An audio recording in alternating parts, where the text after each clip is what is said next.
you can decentralize the ideation process, the voting process, the actual build, what you're building, right? And on the way, like accentuate the network effect between people and put the brains together. Okay, today I am very excited to be joined by Farokh. If you don't know who Farokh is, you got to know who this guy is. He's the founder of Rug Radio, a media company focused on crypto and NFTs. He's host of GM Web3, a daily news show covering Web3, crypto, and NFTs. His NFT projects include Rug Radio Genesis NFT and Rug Radio Faces of Web3 by Corey Van Loo, which I am a holder. Farokh, awesome to have you on the show. How you doing today? You're muted, by the way. Whoops. Sorry, y'all. I'm used to being unmuted all the time. That's why. Stay unmuted. Stay unmuted. How you doing today? I'm good. Thank you very much. Appreciate you having me. Feeling absolutely fantastic, actually. Awesome. Well, today, Farokh and I are going to explore decentralized media, what the heck it is, and what it really means for creators. But before we go there, I would love to hear your story. How did you get into NFTs and how did you get into Web3? Start wherever you want to start. Yeah, sure. I mean, I've been doing social media. I'm just 28 years old. I've been doing social media professionally for about 12, 13 years now. Been on social media my whole life, obviously, because Facebook came out when I was 12 years old, actually. So, that's how it is, right? And so, I started off as just having like a boutique social media agency that I built myself from ground up through Instagram from like 2014 to 2020. So I'm really going fast forward into the Web3 side of things. But, 2020, I found out about Clubhouse. Immediately got addicted to it. Like, we're peak pandemic. I'm in Montreal, Quebec. There's a curfew at 8 p.m. There's nothing else to do but to be on Clubhouse. And so 3 months later in February, I had already built quite an audience on Clubhouse because I've been spending 12 to 16 hours a day on it anyways. And I ended up in this room called, physical collectibles, baseball cards, Pokemon, and NFTs. And I'm like, what the hell is an NFT, right? It was my friend Buster, shout out to Buster, who was hosting this room. Next thing you know, like, a celebrity comes up, and when a celebrity comes up in the room on Clubhouse, used to pop to thousands of listeners, like thousands. It was Logan Paul, because everybody gets a notification. I go on there, my friend Buster brings me up because I was hosting with him. And I'm like, and all these out of nowhere, a bunch of people show up in the room and all these artists come up on there. And I'm like, and here I go. It's midnight. I'm on Clubhouse and I'm asking all the stupid questions. This is why I have a motto of there's no stupid questions now internally, right? And I was like, what's an NFT? What do you mean blockchain? How does it work? What crypto? Blah, blah, blah. All the questions you the beginner level questions. And I remember at that point when these artists and founders and it's the early people, right? That then turned out to be Thank You X, Victor Fuoshis, Victor Mascara, Tommy Kimmelman, who's at Manifold, Richard, the founder of Manifold. Back then you have all the founders of OpenSea, of whatever, everyone was out there jamming. And so, I found out what NFT was that night. And 2 days after, so that's February 18th, 2021. 2 days after, on February 21st, 2021, I bought my first NFT, Micah Johnson, Aku Genesis. And from there forward, I haven't stopped for a single day. I've been hosting, about NFTs, crypto, and Web3, ever since without pause. Well, it's funny because so many people, including myself, were very active on Clubhouse. I got in there in October, November of 2020. I remember seeing you. And definitely it was fun because I'm an extrovert. I love talking to people and everybody was in there. I mean, it was crazy, right? And I was inviting a lot of fellow marketers into this community and we were having a blast and we knew it wouldn't last forever. But Clubhouse was definitely a unique moment in history for so many people. Now, you obviously moved beyond Clubhouse. So tell us the rest of the story. You started doing stuff on Spaces, right? Tell us a little bit about that. Yeah. I mean, when I found out about Clubhouse, I was automatically enamored with live social audio. I thought it was a great tool. Voice is the most powerful tool any human being has. I think you can agree with me here, Michael. Yeah. And, being able to create content from the comfort of your home, in your underwear, chilling, on your couch in the pandemic when there's nothing else. And a lot of people didn't have many people to talk to, right? It was a very sad time as well, right? And I'm lucky I was living with my girlfriend, but, I think it helped a lot of people in general. So being there, sharing, talking, and building community on there was incredible. And so for me, as a community builder who had been building that communities on different social platforms from Tumblr to Instagram to Twitter back then to early Facebook memes and pages, and I found myself on Clubhouse because I was around a bunch of people, and then came NFTs, something that, through blockchain technology that can allow community builders like myself to be empowered, but also to empower other people was very inspiring to me. And so that's why, honestly, when I found out about NFTs and all my stupid questions were answered by these incredible people, I stayed curious and I dropped everything I was doing, right? I dropped my boutique social agency from Instagram. I never worked on it again since that day, ever. I literally left. And I pivoted because I just saw the power of it. And I think, blockchain technology, as scary as it may sound to people, like, look at how much I've done in like 2 years, I think, and starting from not necessarily understanding it, but asking all the questions, I think anybody can understand it. It's just simply the natural digital continuation of the internet. Blockchain tech is just this web that lives on top of the internet that we can all build on. So whether it's decentralized media, which I'm sure we'll get into in a bit, whether it's just art or collectibles, or anything else, What I'm curious about is, okay, so you get the bug on Clubhouse, you realize, okay, I'm good leading rooms inside a Clubhouse. So you decide, I want to make a business out of this. So kind of tell us a little bit of like the journey right up until the present of how you went from the inspiration, asking all the questions, to kind of where we are now, a little bit of that story. Pardon me? Yeah, like from Clubhouse to now, like bring us up to speed. Yeah, sure. I mean, so from that point on, like I said, February 18th, 2021 is when I found out what an NFT was. Woke up the next day, I was in that Clubhouse room from midnight to 4 a.m., Michael, asking all the questions. You get 4 hours straight of me asking questions, right? And the next thing you know, I started hosting all these rooms. So basically I was on Clubhouse from then on every single day of my life about NFTs, crypto. I created the first NFT club, even NFT club, like the at NFT club on the Clubhouse was like, I started it. It was so funny. And so anyway, started doing this.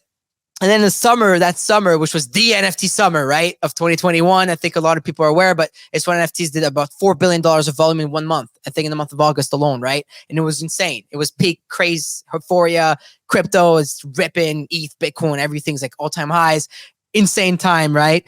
And so around that time, Twitter Spaces came about, right? And obviously, most of the CT crypto Twitter crowd being active on Discord and on Twitter, Clubhouse was an extra step. And you can't be anonymous on Clubhouse, at least at the time. So with Spaces being there, like everything pivoted there. So I saw this early on. So I completely left Clubhouse. Again, hard pivot, right? Left the Clubhouse platform, never, I think, went back on again, besides maybe 2-3 times since. Nothing against Clubhouse, is because people were on Twitter, right? You got to go where the people are. You know that. And so I went on there and started hosting Twitter Spaces every single day. So the same thing in Clubhouse, but on Twitter Spaces, just with worse tech. Awful tech. To this date, it's still not great, by the way. Clubhouse is still miles away, but still, I go where people are and where I can actually build something valuable. So here I am on Twitter Spaces. So from June 2021 to September, I'm on Spaces every single day. And I mean, like, religiously every single. No, let me go up on for like an hour. Like, it was like, I'd be on here like hosting just like this, none of the fancy schmancy, okay? Like, and just like this, hosting maybe 1, 2, 3 spaces a day. So between 8 to 12 hours a day, right? And here we are, September 19th, 2021, right? I had been 6-7 months doing this every day, 10 hours, 12 hours a day. Every moment I'm awake, all I think about is NFTs. All right. And it still is the case, right? Or crypto or Web3 or building something. And, well, now a little bit of golf, right? But anyways, I'm on a Twitter space, Michael, and I had a Discord called House of Farokh that I had created 10 days prior for my birthday, for my community to like connect and interact with one another more and learn more about each other, right? It's like maybe an echo chamber. And we're hosting a 10-hour long Twitter space, but we get rugged like 10 times. Being rugged means like the tech would crash. So I would open a room, talk to 1,000 people, crash.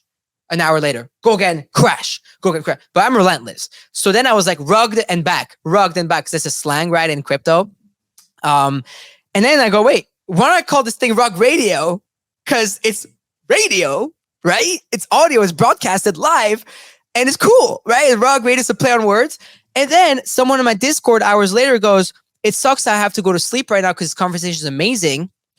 I have to go back to my $11 an hour job tomorrow. So then something clicks in my head. We're like 8 hours into this Twitter space on a Saturday. It's crazy conversation about Web3, crypto, NFTs. September 2021, it's euphoric. ETH is $4,000. Bitcoin's like 60K. Everything's amazing. We're changing the world, right? Like, you feel that. And I go, wait, why can't we create something? So it's all this blockchain talk I'm hearing, all this DAO talk, all this decentralization talk, all this crypto talk I've been learning about for months now, every single day of my life. Why can't I build a media company, a media ecosystem of some sorts that can reward creators for creating, right? For being there. So myself and the 10 other people that are there for 10 hours a day, like we should get something out of that, right? Because the platforms don't give you anything. Clubhouse, Twitter, Facebook, Instagram, doesn't matter if you're like Zuck or Musk or one of them better, none of them actually pay you, right? Or give you equity. You don't own the thing, right? But you still bring a lot of value to it, right? And then the listener, what's the consumer become like in the age of TikTok and Reels and everything? It's just like, what, you go on social media, like you come out numb-brain out of it, right? Which is a fact. And look, I've been doing this for long enough that I understand that. But what if I can get something to the consumer, to the participant, for being part of the content, for participating within this content, right? And from there on, like came the other Farokh video on that Twitter space. I was like, who wants to be the head of tokenomics? Person comes up, she was an expert in tokenomics. Like, how can we build this? Like, do you think, because I don't know anything better. I'm a media kid, a social media kid. I'm not a crypto OG, and I'm not acting like I am. And to this day, you'll never hear me act like I'm a crypto OG. I know my how many years I spent there, but I spent 12 years on social media. So I know how to build a community. I know how to build a media company and a brand, right? And especially personal brands, because I've done it for other people back then for 8 years straight on Instagram. And so I bring all these people together, and 2 months later, we would launch Farokh Radio in December 2021. Then officially in January 11th, 2022 is when we sold, 19,000 NFTs for 0.1 ETH each. So it was around 2,100 ETH sale of NFTs that I put half of it directly in the Rug DAO, saved some for taxes, saved some for 6 months of salaries and core team fees, and et cetera, et cetera, et cetera. We can get into that whenever you want. It's all transparent and on chain, which is beautiful. And then, ever since, we've built one of the largest media ecosystems in crypto in Web3. We have about 70 to 80 creators on the Farokh Radio network. So it's really like a network, right? Went from being me, a show, a single creator, like I'm creator 001, to being a network of some of the biggest creators in the entire NFT space. And now, expanding big, broader to crypto and outside. We have Farokh Radio China, Farokh Radio France. We do events around the world. We've hosted thousands of shows across multiple platforms. We're on YouTube, Instagram, Spotify, like whatever, you name it, we're there. And here we are. That's a quick TLDR to how fast it's grown in 2 years. But that's the last 2 years. Actually, Michael, yesterday I tweeted, we launched 18 months ago this month, right? A year and a half exactly. And 15 months out of those 18 months has been an NFT bear market. So we really we've really been doing it. Well, and folks, Farokh is actually doing the work, as you mentioned, and it's a really awesome story to see what the distance he's gone in the period of time that he's gone with the support that he has from the community that he's built. Farokh, there's going to be some people listening, creators especially, that are like, I don't know about Web3.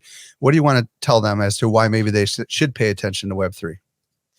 I think people should pay attention to Web3, whether they have time for it or not. Like, I understand a lot of people have jobs first and foremost, and children, and a lot of activities and occupations, but I think it's something to pay attention to.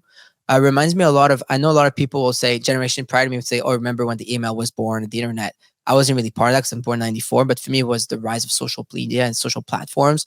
And it reminds me of in 2014 when I went on Instagram early. I was early to Instagram and started a network of Instagram pages, and I was one of the earliest people to monetize Instagram pages and whatnot.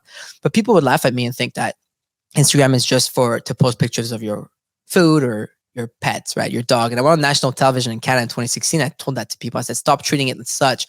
Use Instagram as like a window to your business. People window shop nowadays on here. They don't window shop there. To you, to the audience right now, it sounds like a duh moment, Farokh, but in 2014 wasn't. Like, it was really not that. And people would laugh at that. And so fast forward to Web3, the point I'm making is that I feel like that again. Where like I'm seeing this technology that I feel like I'm early to. Now, there's always going to be a lot of vaporware and things that will never be successful in any new emerging market. But there's something here, like I said, to me, the blockchain and its technology, if I wanted to say in layman's terms, is like just the natural digital continuation of the web and the interwebs and the internet as we know it. You don't need to understand how the internet works. I still don't understand how I get to you, technically speaking, with underwater cables and all that. I don't need to know that, right? But blockchain is just technology that allows us to power all the things a lot of the things that we use currently. And Web3 is just a natural continuation of Web2. That's all it is. Web3 is just, what comes after web 1, web 2, web 3, whatever. It's going to be a web 4, 5, 6, 7, 8, 9, 10, 11, 12, whatever it is. But it's just, I think words have been used too much and too branded, and they became scary, or sometimes the connotation has become negative. But I think that if we look beyond words, it's just tech that's advancing, and that allows us to do more. I love that. Okay, let's briefly define what decentralized media is from your perspective, Farokh. What does that really mean, decentralized media? So what I think, first it starts by what decentralization is not. I think a lot of people think that decentralization is anarchy, or in a way closer. I've heard people say that decentralization, the idea of it is close to communism. And so first I want to say that it is not that, right? When it comes to decentralization, power to people doesn't mean like, that you tear it all apart and tear it all down. It just means that genuinely, like, you can decentralize the ideation process, the voting process, the actual build, what you're building, right? And on the way, like, accentuate the network effect between people and put the brains together. But then when it comes to media, I think the main, a lot of the times we've grown up, at least my generation, I know I grew up that way, where I've only lost more and more trust in media. But also, what is media? Like, a lot of people, I get my information maybe on social media, so on Twitter and whatnot, and sometimes, and not on TV for what it's worth, right? And I think it's up to the people to be able to have common sense to decipher which is right or wrong, but also which is real and is not, and then we can have tools for that. So I think that a lot of people lost a lot of trust in like mainstream media, and I think it's important. And the reason for that is that the media is not actually run by the people. Like, we're not letting people actually tell the stories that are happening every day in our respective places. Now, bring it back to crypto and NFTs, where I operate, right? Because we don't do the political media, for example, right? That's not down our alleyway, unless it's relative to crypto, right? But in NFTs and crypto for the last 2 years, especially when NFTs were born, all you saw on mainstream media is how bad NFTs are, how NFTs are dead, how this technology is stupid, how crypto is gonna. You have the SEC and a lot of the U.S. government, other governments, mind you, that are trying to attack and have a war on cryptocurrency at the moment, right? And so I thought it was important for me, as someone who has a big voice, because I went from 0 to 300,000 followers in a year, right? That year I explained to you what I did on Twitter. I didn't have Twitter. Then I did that. And I grew fast. Like, what if I, Farokh, someone's so passionate about this, and I have passion for NFTs, right? And now my passion is expanded to crypto and blockchain technology, because I think it's beautiful. And as I've learned, right? And so what if I can empower a bunch of other creators to do so and paint the real picture that is cryptocurrency, Web3, NFTs, crypto, and all that stuff, right?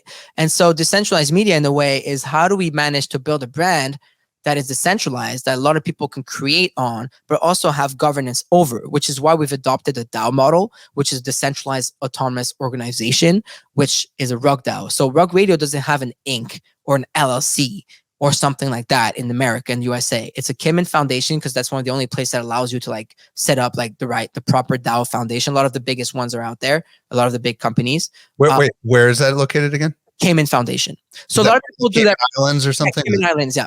Okay, got so it. A lot of people, like, for example, ApeCoin DAOs came in, like a lot of the biggest companies in crypto have a Cayman Foundation, right? And so anyways, you set that up in a way that people actually have governance over the ecosystem. So within Rug Radio, we have, tokenomic structure, which allows you to like swap Rug token for Rug DAO tokens, and then vote on matters that have impact on the ecosystem as a whole. For example, right? Every 6 months, I have to present an LRP, which is a long range plan to show the DAO, so members of the Rug Radio ecosystem, what we plan on doing with the money that we got selling the NFTs in the first place, but also with the revenue that we generate, and how we plan on spending it. That doesn't mean you told them day to day, but it's like employee stipend this much for 6 months. This is a burn per month. That's how much we want to spend on events, T&E, creators, media, marketing, blah blah blah. So we put it all and we make it through. Then the DAO gets together every 6 months, reviews it for a week, we present to the community, and then they vote on it. If they vote yes, it passes, then I get the money that I need in order to spend it for 6 months, and I do quarterly reports to the community. If they vote no, which has not happened yet over the last 3 votes, it was been 99.99% yes so far, by the way, then I get to do what I need to do for the next 6 months. And in between, there's a lot of other votes for smaller things, bigger things, but I think a lot of people got the whole DAO model scared of or mistaken, because they think it means full anarchy, anybody does what they want. But no, it's almost like a vote of confidence that I get every 6 months, and it's really allowed me to build a team. And we don't work for Rug Radio Inc. whatever. We work under the DAO, and we work per the DAO framework that's been voted on and built by council when we first launched. So it's and voted on by the community. So it's interesting. That's what decentralized media is to me. There's not one definition. I'm just using Rug Radio to show you how it is, right? It's the fact that we have the power to determine outcomes together. I love this, and we're going to get back to a little bit more about your DAO and how that operates. So I want to go back in time specifically to the launch of Rug Radio. You shared how the idea came about, right? How it came up when I think you were in a clubhouse room or something like that, right? So talk to us a little bit about, like, in your head, you probably went from, okay, this is just a side fun hobby, to, okay, I'm going to try to build something. I'm going to try to build a media company here, right? So tell us a little bit about, like, when you started materializing a business plan, like, and was the Rug Radio NFT part of that? Kind of help people understand how you decided, okay, I'm going to be serious about this. I'm going to try to make this my career. Yeah, I mean, so that's a great question. So I had already made a career out of media, right? I was an entrepreneur. I was a solopreneur in a way for years. So I already had done my 10 years in social media. Like 2011 is when I really started building on social platforms. And then like 2021 is when I found out about NFT. So I'd done my 10 years, right? Of really building something. I'd made, good amount of money. I'd built a good reputation, tens of millions of followers across social media. I was already doing 1 billion impressions a month across my channels. That I had built it with $200 to my name. I went from 0 to 10 million followers on Instagram. So I had the credentials there, right? And when I got into the space, I kind of always did my own thing. It was like more of the solo vibes. I would help brands, help artists, help a lot of people, host rooms every day, build the community, build the brand, raise awareness around Web 2 and Web 3 and NFT. So I was one of those early people that was really like a megaphone to this space and group of people, because I was fascinated about it and passionate. And when it really hit me is I was like, you know what? Like, I always wanted to build a proper big media company since forever. That's like a dream of mine since forever. And I really always wanted to, that's when I decided really like it was time for me to level up from like Farokh, the solopreneur, like entrepreneur that can hustle, right? That can make his money, that can go around, that can do this, do that, have vendors, run a little mom and pop shop, to like Farokh, like someone who can build like $1 billion brand. And I always felt that inside of me. And so that's where I was like, all right, let's go. And so, it's not everyone's in the position that they're capable of like, selling 19,000 NFTs and, sell like millions of dollars of NFTs to build something proper. And really, we got our brains together. I got the right people around me, and we went at it and we built it. And then, tell me, how did you sell 19? What did you do? Like, like it's one thing to say, okay, we're going to launch an NFT. This is how much it's going to be.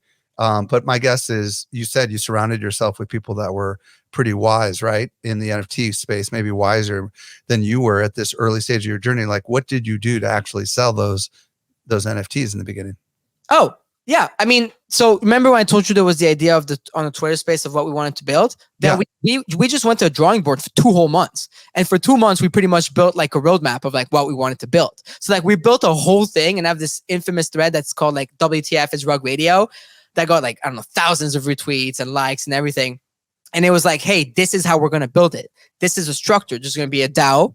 The DAO is going to function that way. Like we built a whole roadmap of like what we were going to do for that the next year or whatever it is, and the different parts. Like we went like big into it. And then we had like Syndicate DAO that partnered with us on the tech side of it. So like we had the cool, like we built the NFTs, we had dope artists create the NFTs and whatnot. Like we really went at it like every single day, built a structure, a plan and everything. And we presented to the community, and then people, bought the NFTs. Like it wasn't just like, hey, let's do this thing. Let's sell 20,000 NFTs and then let's see what happens next. It was like, hey, this is what we're going to do. And as we went, we've been building the brand and the company of Rug Radio. So like when we launched in January 11th, 2021, that's when the work actually started, right? Because we sold the NFTs. Now what? Like you have all this money, you better like do something out of it, right? And so I have a question on this. Yeah, do you feel like because you had put in your chops, you've done your jab, right? To use Gary Vee's analogy, right? You've provided so much value over the many, many months and every day that when you actually were able to say, hey, here's how you can support me in the vision, do you feel like people rallied around you because it was Farokh? Yeah. Or do you feel like there's something more to it than that? No, it was for sure the fact that I had built quite a brand already in the space. And I had made direct connections and people were trusting it. And to this date, like a lot of the times, I had to, like, I still have to be quite active and engaged for Rug Radio to be successful, and I have to be in the weeds, and like people want to work with Farokh, right? Like I'm talking about the brand, like the Farokh brand and whatnot. But the beautiful thing about decentralization is that it's hard to achieve right away. But we at Rug Radio believe in progressive decentralization. And I told the community that it would take 5 years. So we're just 18 months in as of this month, and it's going faster than I thought. I thought it would take 5 years. I have a feeling it may take 2 to 3 only, where we don't have a single point of failure that is me, right? You don't want Rug Radio to be eroded or hurt or whatnot. You want Rug Radio to exist and grow beyond me, right? And that's the beautiful thing that's been happening these past few months, which I love. But yeah, definitely it was heavily led by me at first, Michael, and it's important to have that figure, I believe. But as we go and as we grow, I'm trying to have it less and less and less about me, so that one day, you're 5 years in, I can look at it, be just another network participant of Rug Radio and be like, damn. Well, I'm very confident you can pull that off because I'm 14 years into my journey at Social Media Examiner, and I know for a fact it's not just all about me anymore. And that's got to be what it is. If you want to build a brand, it's got to be about lots of people. Now, one of the things that I think you did that people my generation are going to find more challenging to do is to give so much control over to a DAO, right? Because, I'm probably your parents' age, right? And the way I learned business was, hey, you come up with an idea, you own the thing, and maybe you give away equity to investors. But what's fascinating about what you've done and what so many other DAO folks have done that have been on the show is that there is a level of decision-making and control that is given over to the owners and investors in the NFT community. So tell us a little bit about how you, if at all you struggled with this. Maybe your generation doesn't have as big of a struggle with this as maybe mine does, but how did you wrap your head around your big vision to grow $1 billion media company and yet still having the control live in the hands of the DAO? So this is a very good question. And saying that there's no struggle would be a lie. Like there's a lot of hurdles, I think. And the reason being that there's no model that has worked yet. Not and because we are too early, simply speaking. It's not because nobody's smart enough to do it. A lot of people are trying. They're geniuses. I've met the most smartest people in the space.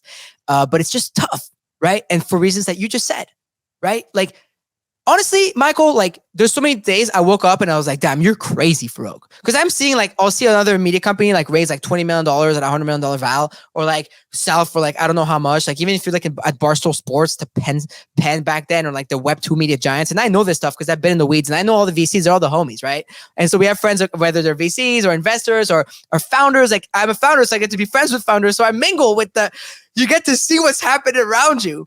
And I'm like, what the hell?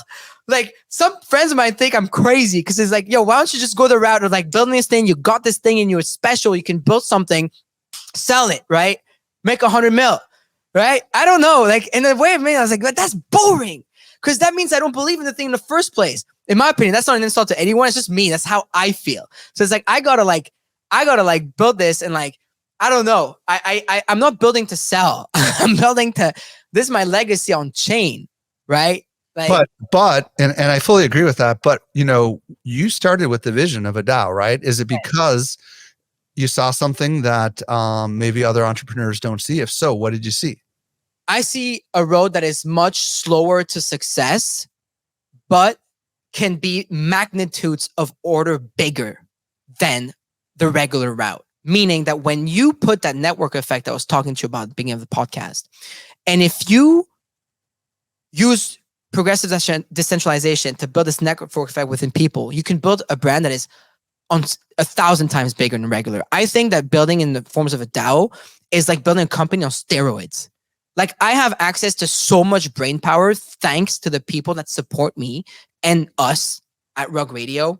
Like whether it's the holders that own hundreds of rugs that are like some of the biggest hedge fund guys you'll find in the UK, the biggest banks in the world, or like someone who just sold a business that lives in California that wants to believe in other young entrepreneurs and loves the tech and wants to believe in decentralized business and media because they know it's necessary, or the big funds like Consensus Mesh founded by Joe Lubin, who Joe Lubin is the founder of Ethereum, mind you, right? One of the co-founders of Ethereum, who founded Consensus, the first Web3 company, that tells me that he does think that Rug Radio could have what it takes to become the future of decentralized media, and that they bought 207 Rug Radio NFTs for their fund to hold and to help us with the decentralized aspect of it in the DAO, right?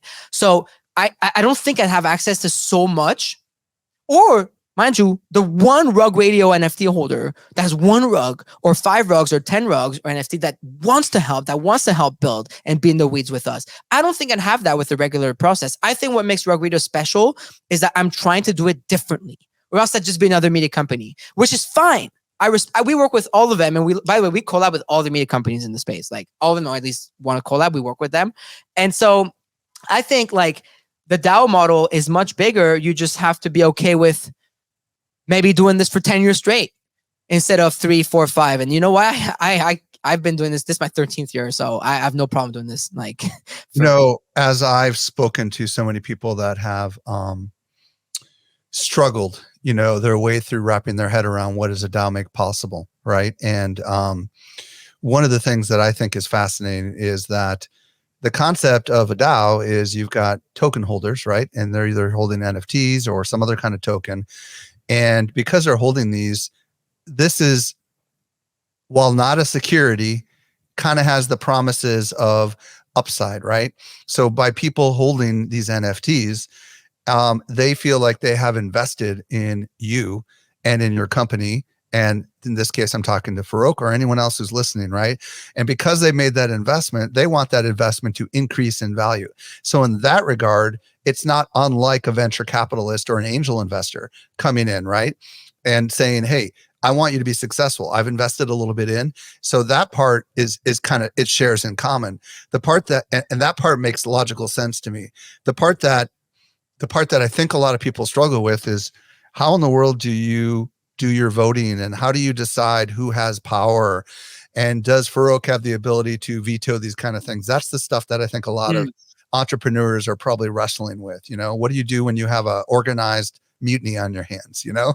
Yeah, I mean, look, it's not happened yet, so I don't know exactly what happens in that last example. However, it's by setting up the right structure. So I'll take it back maybe to explain the structure of it, the core of it for the DAO, is when we launched the DAO, which it took about 6 months from January 2011, 2020. So it takes a long time, right? We had a 33-member Rug DAO council, right? People like Keith Grossman were on it, like, who was a former CEO and president of Time at the time, and now he's President MoonPay. People like John Legere, ex-CEO of T-Mobile, was on the council, but also from like I said, some of the biggest Web3 founders. How did you decide who gets on that council? Was that, there was an application process. 250 people applied. So John Legere and Keith Grossman applied to be cool. Council. Yeah, dude, like crazy shit. Sorry, but like it was just like. So what does the council actually do? So here's what the council did. At the time, that first 33-member council separated themselves in 7 groups. Those 7 groups then worked on different frameworks: the tokenomic framework, the partnership framework, so how we do our partnerships as a DAO stuff, the treasury framework, creator framework, and then it was the voting framework, and then 1 or 2 other ones. Sorry, off the top of my head, I don't remember. Maybe marketing. Yeah. And so basically what that did is that it set up framework for how proposals would go through the DAO for them to even be able to be, thing or not, accepted or not. So basically, once that 33-member council did that work, the community got to vote on approving or disapproving those frameworks, right? And so once those frameworks went through, the community voted for them.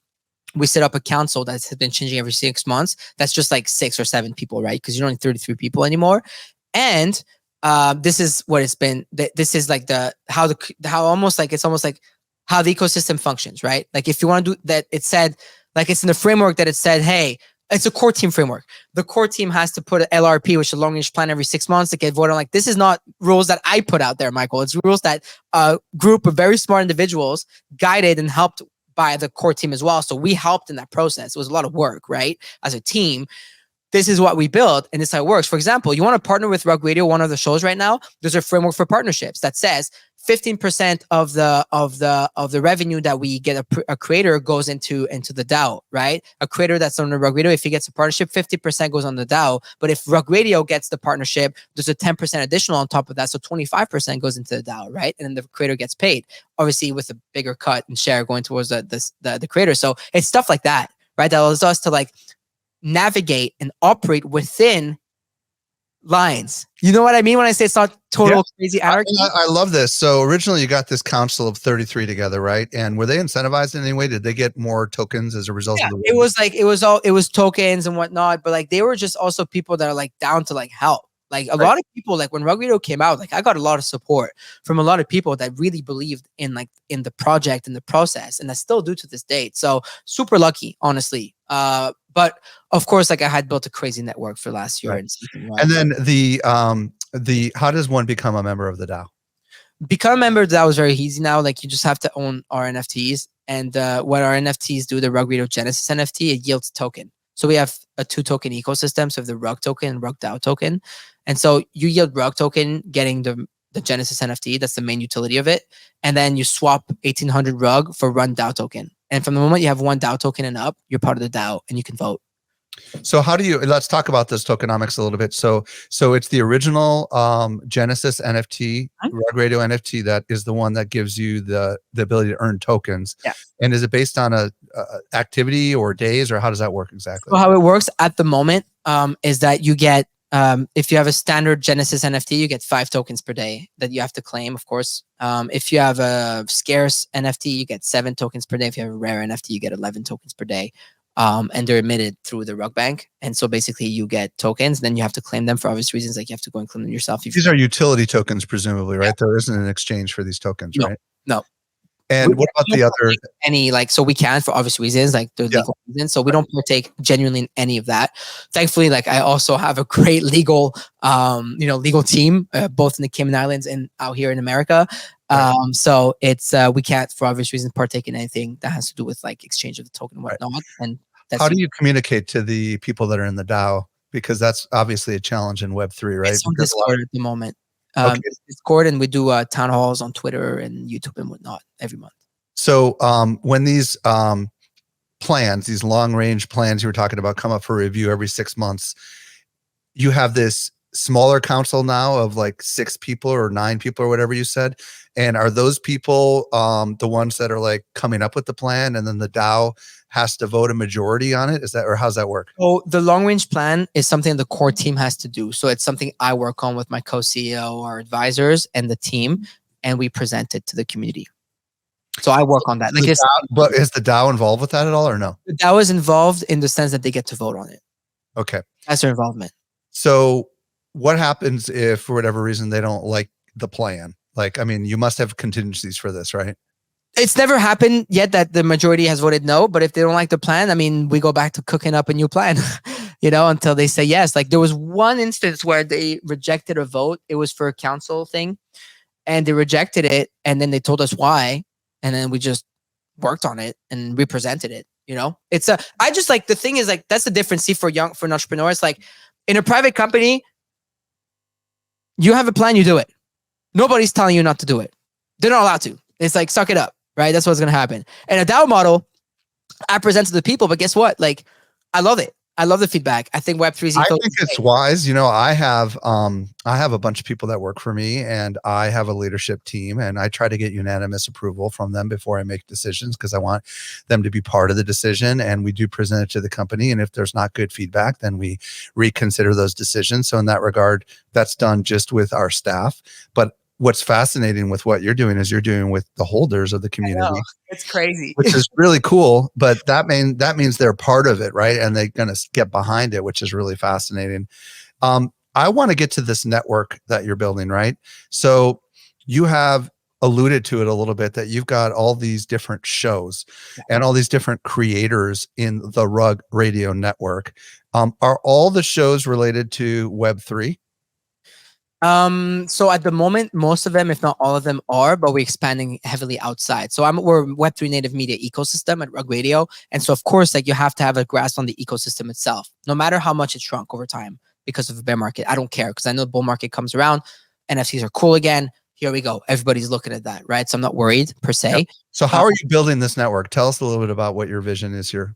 Yeah. So when I say we have all these creators, it's like we have different shows, right? For my show, it's one of the anchor shows, the GM Web3 with OSF and Mando that we host Monday to Friday every morning. It's like a Good Morning America type show for an hour and a half, to like Wrecked Radio, which is a show hosted once a week where they have a DJ come on, like some of the biggest poker players in the world, some of the biggest gamblers in the world, some biggest like successful ones, right? That come and talk about the risks that they've taken to get to where they are, or to supporting creators like Thread Guy or Leap, or that, Thread Guy is like up and coming, like dope NFT creator that hosts a show, and trying to help him out with some partnerships or structure, or like send him out to different events to cover them. Or Michaela, who'd like to do videos, and she's mostly based in the UAE, or, from rugby. I have a question, because Thread Guy, as we're recording this, has gotten a ridiculous amount of press in a good way. Yeah. Because of some of the stuff that he was doing. And at what point does the creator own what they're doing versus Rug Radio? Let's talk about that a little bit. So this is the beautiful part. We own nothing from the creator. Rug Radio doesn't want it. Nothing. And so when I got really big, I've been creating my whole life. When I got really big on Twitter early, in the early space, all the agencies came to me to try and sign me up for partnerships, for this, that, all of them, right? Which is cool, right? Especially 20 something years old, crypto, whatever. I'm like, wow, this is fire, right? Go to LA and all this thing.